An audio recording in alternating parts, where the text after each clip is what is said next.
Samantalang muli naman tayo makisilip sa lagay ng panahon ngayong araw. Live mula sa Pag-asa DOST makakasama natin si Amor La Rosa. Amor, good morning! Ano ang lagay ng ating panahon ngayong Monday? Ng ating panahon. Nag-iisang ganap ng bagyo kagabi ang low pressure area sa may silangang bahagi ng Mindanao. At kaninang madaling araw ay tuluyan na nga po itong nakapasok. Dito po yan sa loob ng ating Philippine Area of Responsibility. Alas 4 ng umaga kanina mataan ito sa layong 950 kilometers southeast ng Hinatuan, Surigao del Sur. Taglay po nito ang lakas ng hangin aabot ng 55 kilometers per hour at inaasahan po yung kikilos yan po ay pan-northwest sa bilis na 28 kilometers per hour. Para po sa forecast positions o yung inaasahang tatahaki ng bagyong ito, bukas sa umaga maaaring ito ay nasa layong 400 kilometers southeast ng Hinatuan, Surigao del Sur at maaaring nasa vicinity ng Tagbilaran City yan po ay sa Miyerkules. Sa Huwebes naman umaga, inaasahan po yan sa layong 170 kilometers west ng Coron, Palawan. Sa ngayon, nakataas na po ang Storm Warning Signal number 1 sa may Dinagat Island, Siargao Island, Agusan del Norte, Agusan del Sur, Surigao del Sur at maging sa Davao Oriental. Dito inaasahan ang lakas ng hangin na abot ng 30 to 60 kilometers per hour sa loob po yan ng hindi bababa sa 36 hours. Para naman sa magigilagay ng ating panahon sa mga susunod na mga oras, dito po sa buong Mindanao at pati rin dito sa Eastern Visayas, magkakaroon po ng maulap na kalangitan na may mahihina hanggang sa katamtamang pag-ulan o pagkidlat-pagkulog.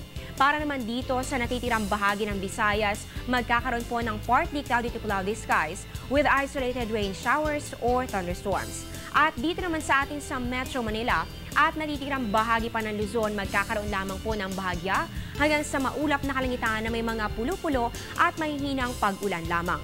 Ang estimated rainfall amount o tinatayang dami ng ulan nitong si Bagyong Zoraida ay mula po 5 to 15 millimeters per hour o yan po ay katumbas ng moderate to heavy lalo na po sa mga lugar na masasakupan ng 300 kilometers diameter nito.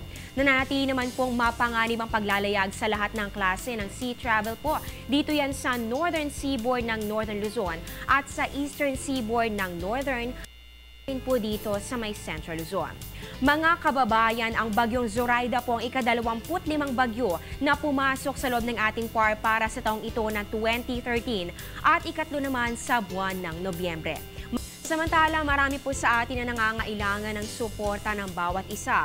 Panahon po ng pibigbigayan at bayanihan, kaya naman po kaugnay nito, tumatanggap na po ng mga donasyon ang Air 21 outlets. Pangunahing kailangan ng mga kabayan natin ay ang mga kumot, mga pwede pang gamiting damit, tsinelas, mga ready-to-eat na mga pagkain, inuming tubig at syempre po ang mga gamot.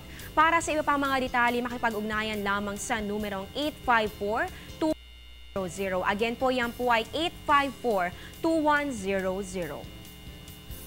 At yan po ang latest mula dito sa Pag-asa. Abangan niyo po ang susunod naming update kasama ang isang weather forecaster ng Pag-asa. Yan po ay mamaya sa Good Morning Boss. Nakasama niyo po sa balitaan ako pang inyong weather lover, Amor La Rosa, na nagsasabing ang taong handa at mainahon, kayang lagpasan ang hamon ng panahon. Magandang umaga, balik sa inyo, Persilin. Maraming salamat, Amor La Rosa.